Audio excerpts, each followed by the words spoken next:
So now, Father, we are going to be moving on to the next 7 commandments, which are love of neighbor. All right, so what's the 4th commandment? So the 4th commandment, the first one in this little category, is honoring thy father and thy mother. So here, this is the first commandment where God is attaching a blessing.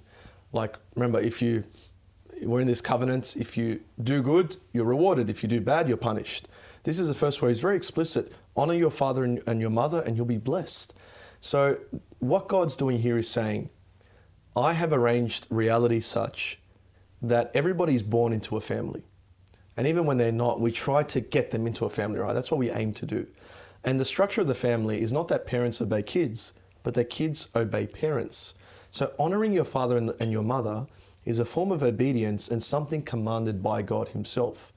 And what he's doing is saying, I want you kids to learn what it means to be obedient to me by beginning from the very beginning to be obedient to your parents. So think of a family as a training school to learn what it means to follow the will of God. Because what do kids do? I want to do what I want to do. My parents want something else. Yep. I need to learn how to say no to me in order to follow the will of another. That's training in Christian life. And honoring thy father and thy mother isn't just honoring thy mother and thy father isn't a commandment for children just to obey their parents. It's for individuals to obey people that have positions of authority in society. That's right. So what this commandment reflects is that God has kind of parceled out his authority to different people. So we're ultimately obedient to God, all of us. But in some cases, we're obedient to our parents, or as citizens to the government or to the police, or in the military to our authorities, or in a monastery like St. Benedict to our religious superior. Yep. All of these are different places where we're trained in the virtue of following the will of another so as to be able to better follow God. So if a student doesn't listen to me, that's right, he's violating this commandment. Or she is violating this commandment. It's not a grave violation necessarily. So it's not a mortal sin if a kid says, no, I'm not picking up that piece of rubbish. Yep. But it is a training in disobedience, and it's a indirect violation of this commandment, absolutely. Okay. And then who would be an individual that would exemplify this commandment, or an organisation? Well, because of the way we've seen how, even being obedient to these different people is an act of obedience to the will of God, I think actually our own patron saint, Mary of the Cross MacKillop, Saint Mary of the Cross, she manifests this obedience. She has this little quote, if I can read it from you quickly, yep, where it speaks beautifully about her relationship with her parents and her relationship with God. So she's writing to her mother, your submission to the will of God, your resignation under affliction, and your always confiding simple trust in divine providence proved a wonderful comfort and example to me. And poor dear Papa too, I was not long in religion when I clearly saw how much I owed to him. So she sees in her mother a beautiful example of what it means to follow God. She enters religion and she recognizes how much she owes to her father as well. And all throughout her life, she had a wonderful devotion to divine providence. In other words, things happen outside of my control. I give it all to God. I trust, I obey. Awesome. Okay. 5th commandment? 5th commandment, this is where it gets juicy. Thou shalt not kill. So this is God saying, there are certain things in my creation that you people don't have dominion over. There are things that are too sacred for you to touch. And human life is one of them. God has created human life with a preeminent dignity. In other words, your iPod, your pet dog, everything else comes a far second to the value of human life in this created world. So we don't have the right to take away an innocent human life that has been created by God. So this is God saying, this is my business. Giving life and taking life is my business. You participate in it in different ways, but when it comes to an innocent human being, they're off limits. Okay. That's what God's saying there. Now, 2 things I want to highlight here, abortion and euthanasia. Can you touch a little bit about on abortion and why that would be considered a violation? Sure. So once we understand what this commandment is saying, the only next mental step that we need to make is, well, is an unborn baby a human life? So God creates life, but does he create life only after the baby has entered into the hospital room or even before? And we know philosophically, scientifically, that there is a new individual substance that has its own life and its own trajectory, its own DNA and genetic, makeup from the moment of conception. Now that human life, before it's born, even after it's born, doesn't really contribute much to society. It doesn't have a voice, it can't speak, it can't walk, it can't pay taxes, it can't work, it can't really do anything that we would be interested in economically or socially. But that human life is sacred because God is its author. So to take away the life of an unborn is murder.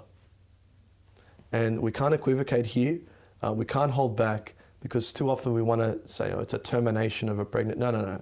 That's just trying to fudge the edges here. It is an act of murder. And for those people who've engaged or participated in it, it's a grave violation. But again, however grave, the worst thing that we can imagine, God in his mercy is always ready there to receive us back. Okay. And even on that point, and speaking of, is it good for me? Mothers who go through it, doctors who perform it, boyfriends and husbands who encourage their partners to get one, they can't experience that as a good thing. I refuse to believe that. Nobody walks out smiling. There might be a temporary relief, but the conscience tingles, it stings, it knows what's happened there. So abortion's a violation, and euthanasia for the same reasons. Okay, and just so that people understand, what is euthanasia? Euthanasia is when you engage in an action which has the direct effect of ending a person's life, and that effect is your immediate intention. Yep. So I'm giving you this pill, which will kill you. I'm putting you to sleep and then taking away your oxygen or something like that. Whatever action leads to the death of a person intentionally. And euthanasia is often a means that people seek to pursue when a person's under immense suffering or when they're of advanced age. There are different motivations here to abortion, of course, but the point's the same. When I'm asleep, when I'm awake, when I have dementia, when I don't, I still have an invaluable dignity before God. And euthanasia is society saying there are some people in our society that don't have as much value as others. And I know that they're trying to pass that law in Tasmania at the moment, or they're trying to pass it because I saw a talk between Tony Matter from University Catholics and Bishop Porteous about how they're trying to slide the euthanasia bill. What kind of an impact will that have on this country if it's passed? Or what does that actually say about the dignity of human life? It'll make this country a far more dangerous place for the elderly and the vulnerable. Okay. Because what we do when we pass that bill is we make a statement that certain people have lesser dignity. Because I can't go and apply to be euthanized if I'm a tax-paying individual who's contributing to society, but this person can. Yep. So what's that saying? That's saying that we value people who are functional, who aren't a burden on society, who are contributing economically more than other people. And what a horrible cultural statement that is to make. Okay. And what would be an individual or an organisation that exemplify this commandment? For me, an individual that stands out par excellence here is Mother Teresa, and that's because in Calcutta she was dealing with the people who were completely cast away and left to die in the streets, who were the most vulnerable, the people who the society had spat out and rejected. And she was saying, no, even the ones that you want to get rid of, I recognise a child of God there. And she would spend her life taking care of these people in the most horrid of conditions. And an organisation? There's a whole bunch of pro-life organisations that I think exemplify this virtue. In Australia, we've got Life Choice Australia, which is like a youth pro-life movement who want to educate people about the realities of abortion, counsel and support women who are considering one or who have had one, and they do great work in helping to mitigate and eventually, God willing, exterminate this evil from our society. Awesome, thanks for that. All right, let's move on. Sixth commandment?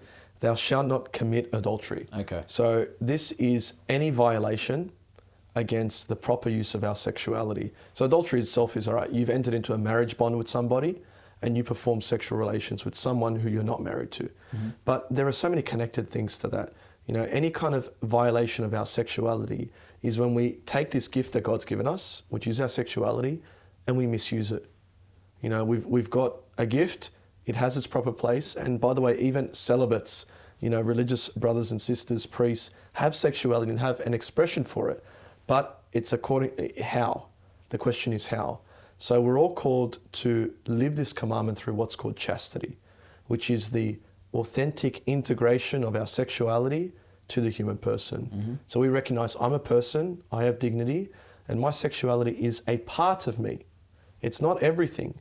And that part of me needs to kind of get in line and be used according to its proper place. Okay. So of course there's strong temptations to misuse our sexuality, but when we integrate it successfully, we're actually fulfilling God's will for us, because He's given us this creative outlet and this sexual outlet. And what are clear violations of this commandment? What are some clear ones? Adultery, even sex outside of the marriage covenant, because God designed the sexual action as an expression of love between people who are permanently bonded together and as an action that leads to life within a family. Even violations alone, so impure actions with oneself, masturbation, pornography, where we take sexuality and deprive it of all of its true features. So we want the sexual aspect without the procreation, without the relationship, without the love. So it's all about selfish self-gratification. I want to do this because it makes me feel good. Would that be what's overarching all of those? What would be probably the primary reason why that would be grave? So it's a violation, I think, because it's a violation of what God has given us. Okay. So we've taken something that has a purpose. Yep. And we've misused that purpose. Okay. John Paul II said about pornography, for example, that the problem is not that it shows too much, but that it shows too little. Yep. So it's taken a truth and it's stripped it away of all its like fullness and wholesomeness and authenticity. So even people, like we've said, the whole experiment of this society, this secular society, pornography doesn't free us. Sexual promiscuity doesn't free us. Immodesty doesn't free us. It enslaves us. Okay. So we've got every reason, even statistically, to move away and try and be faithful to this commandment. Yeah, and I guess we could probably come back and do an episode just on that commandment, or sure, just on that topic. Sure. So what would be an individual or an organisation that exemplifies this commandment? Well, there's a whole bunch of organisations out there now that are offering ways for people to break away from pornography, which has become like a massive problem in our society. And this is not just a problem for men, it's a problem for women.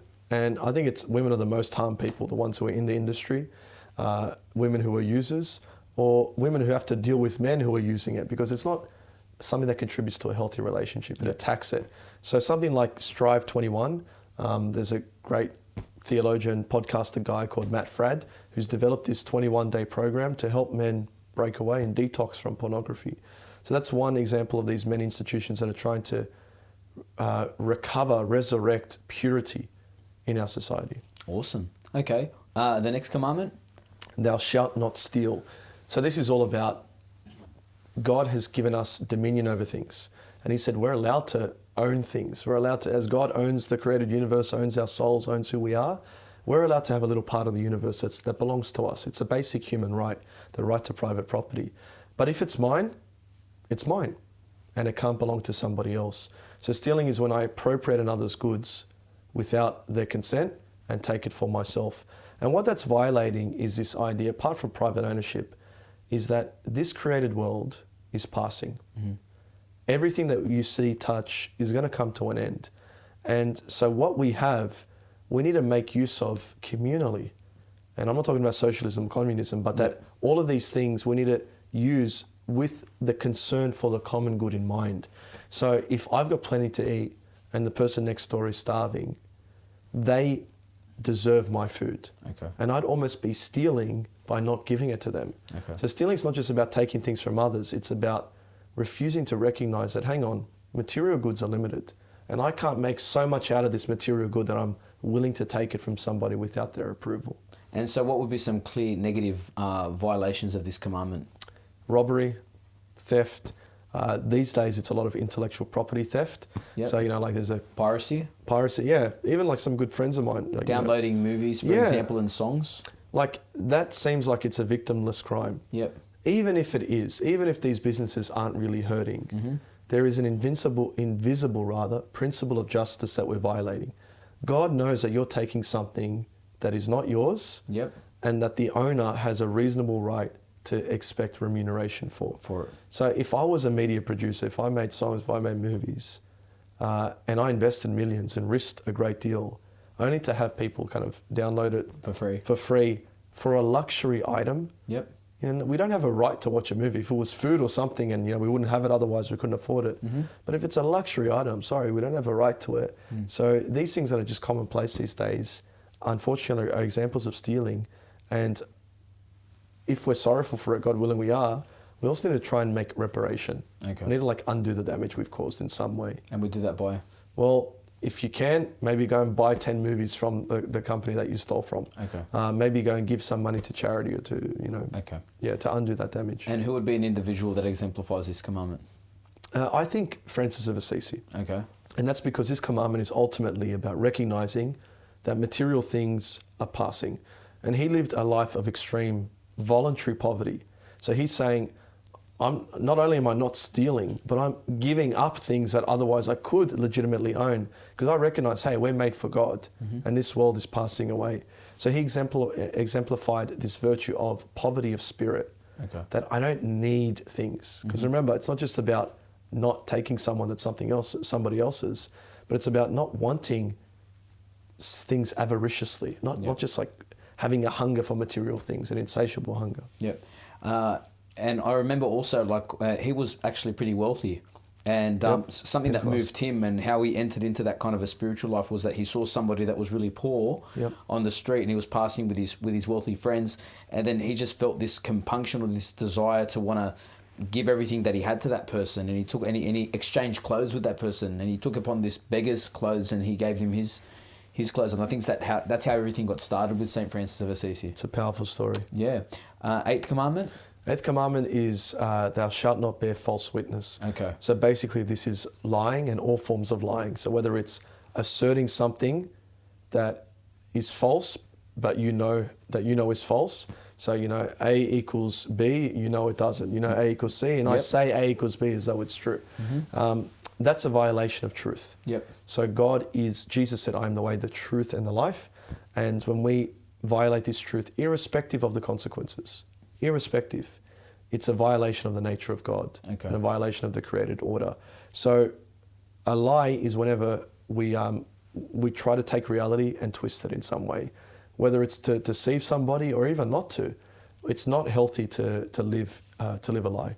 And would you classify tax evasion as a breaking of this commandment? Tax evasion, I don't know, it'd be stealing. That would be stealing. But I'm saying, to lie on your tax receipts and things like that. Yeah, and look, the way we function as human beings is we often try to justify bad actions. So how do we justify a lie? We think, well, no one's getting hurt, and I can see a good consequence to come from it. Yeah. But when God is the author of all things, and when God is omnipotent, someone is always getting hurt. Yeah. And our relationship with God is getting hurt. Okay. So like I said, even if a good could come from a lie, we actually are not permitted to lie. Okay.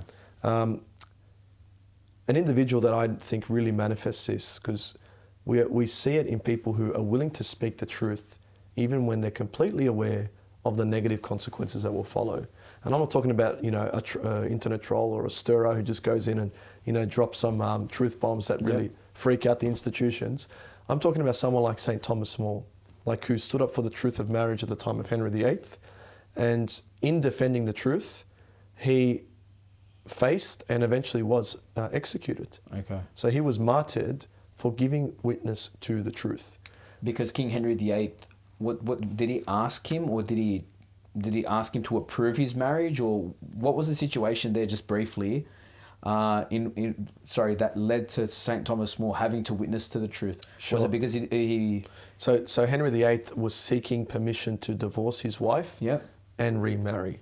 Whereas in the Catholic tradition, faithful to the words of Christ, a valid marriage between two baptized persons is broken by death. Is broken only by death. Yep. And he was trying to break it for the sake of, bearing a male heir with his wife. Yep. So Thomas More never approved the action of the king, and when he wouldn't defend it, he was executed. And this was a family man. He wasn't a monk who had no wife and kids to lose sort of thing. Yeah. He was a family man who was engaging in correspondence with his daughter, and this heartbreaking correspondence that he's facing his death.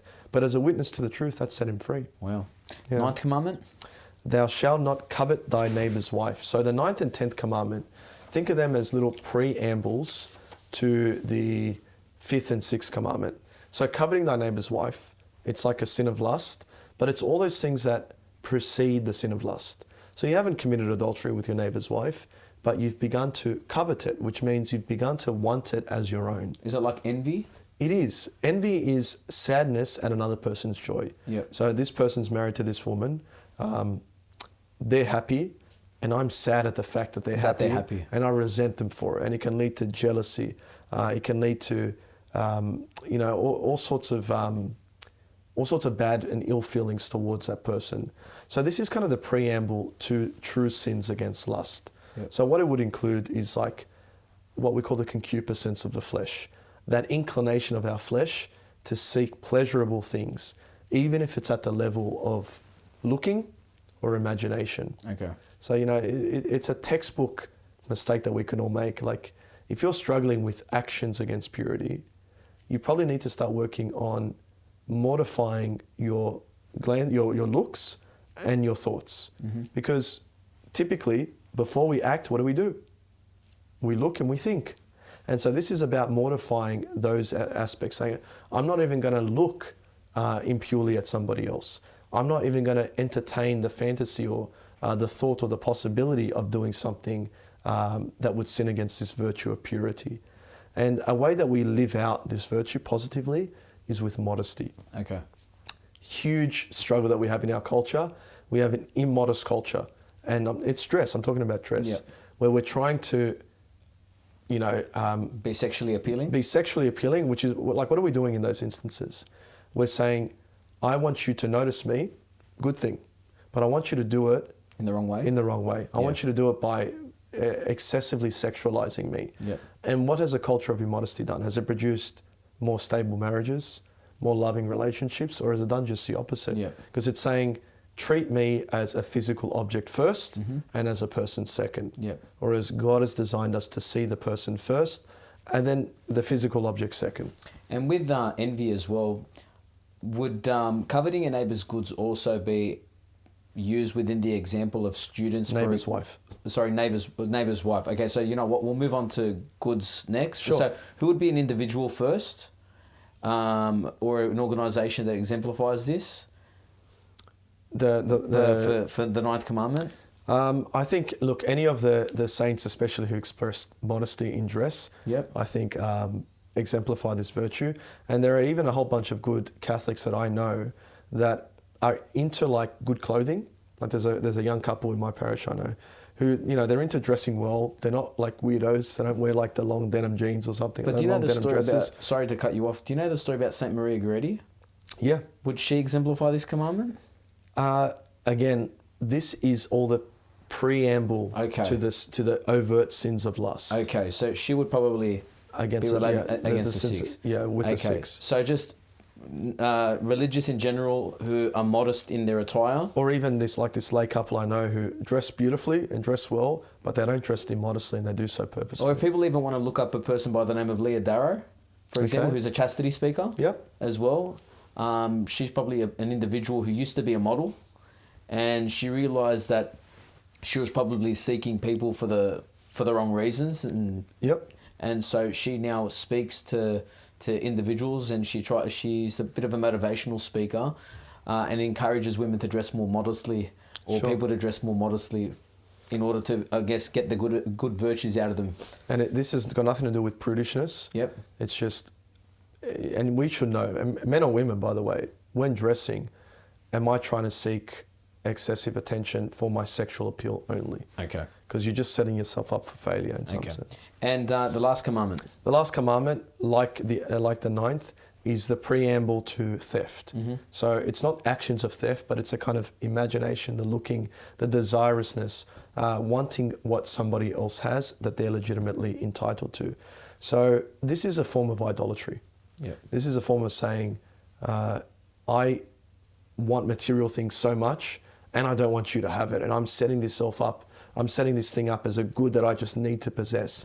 So it's actually a sin of avarice, it's a sin of envy, it's a sin of jealousy, and it's a sin of greed. It's related to all of these sorts of things. So what we need to foster in our own hearts is detachment. Like, I don't need so many things. Therefore, when I see someone else who has something that I don't experience that as suffering. I experience it as a good. And we should also seek to rejoice in the good that other people enjoy. It's a terrible thing when we see our neighbour's goods and we're saddened by it. Why can't we be happy for them? That's what we want to foster. And with this commandment, I think we could, for students that are watching or people that are watching, if I know that I'm being envious, a good situation that I could bring to people's minds or draw people's attention to is within the classroom when people get their exam results back and they see how well other people went in their exams. Yep. And a lot of the time they attribute it to either cheating or excessive study, or sometimes they attribute it to a bad means or an evil means in order to be able to get that good mark, rather than just being happy for the fact that they got better, that they got a better result. Or even this, like, you know, if you got 18 out of 20, you're over the moon. But then you look and you see the person next to you got 19 out of 20. Yeah. Then suddenly you feel saddened by it, you know what I mean? So it's a comparison thing. And everybody always wants to compare their results to other people. That's right, yeah. And sometimes the better results of the other people bring about a sorrow, or they're upset about it. So that's what we've got to be attentive to. Okay. Yeah. And then who would be an individual or organisation that exemplifies this? Detachment. Again, look, I think it's there's families that I know, even in my own parish, who don't spoil their kids. Yep. And their kids like are happy and they're detached. So I would just like really commend those families that live comfortably, live a good life, you know, try to live beautifully and well, but without kind of going over the top. Mm-hmm. Because when we go over the top we have to have the latest of everything. Yep. We're saying that because this stuff is super valuable. Yep. And because it's bad that, you know, our neighbours would have more than we do. We need to match them tit for tat. Yep. So those who are just kind of comfortable to not live with the latest iPhone, so to still have an iPhone 6 is, you know, an expression of a good virtue here. Well, I read the autobiography of Pope Pius X. Yep. And Pope Pius X became a saint. And he's a very, very holy Pope. And if I could point people to look up his life and just to look up information about him, he was a very selfless person. Yep. He would never buy anything for himself. Even as a priest, his clerical garbs were always torn and tattered. Mm-hmm. He used to walk kilometers from home to parish when he was in seminary studying. He was very selfless. He used to even go sometimes barefooted. He used to eat very, very little, because any food that he had or any belongings that he had, as soon as there was someone that came knocking on his door when he was the priest or the Monsignor in the town of Riese, he would automatically give it away. And his sister, who used to come and visit him, because she used to see him dressed so shabby and always malnourished, she used to force him to buy new clothes, and she would give him money. And every time he would take it, the first opportunity he would get, he would go and he'd give it to somebody else. Sure. And he exemplified that virtue, even when he was the Bishop of Riese, and even as Pope as well. Yep. So if people can look up the life of Pope Pius X, I think he really exemplifies this virtue. Great. All right, awesome. Well, Father, thanks very much for coming on the show and speaking to us about the 10 Commandments. The next time we have you on, we'll probably be engaging in some other topics that we touched upon here. Yep. Guys, thanks very much for watching Couch Catechism. I'm your host, Michael Obeid. If you enjoyed this video, please like it and share it as well. God bless and stay tuned.